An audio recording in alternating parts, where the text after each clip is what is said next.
Običaj stari daju mi za pravo da vam čestitam vjenčanje, da budete zdravo, da vas u životu uvijek grije ljubav, da se ponosite jedno s drugim svuda. Jelena, snaho naša, nek te prati muška glava i zdravu djecu rađala u narednim godinama. Od dobre si porodice i čestite krvi, pa za godinu ili prije da vam čestitamo prvi. Sinovi na oca da liče, a ćeri na majku, od srca vam želim sve najljepše u braku. Klaudio, brate,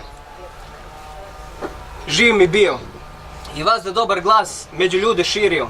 Nevesti se divio i dugo nam živio, suđe pravo već širio, što si se uznemirio.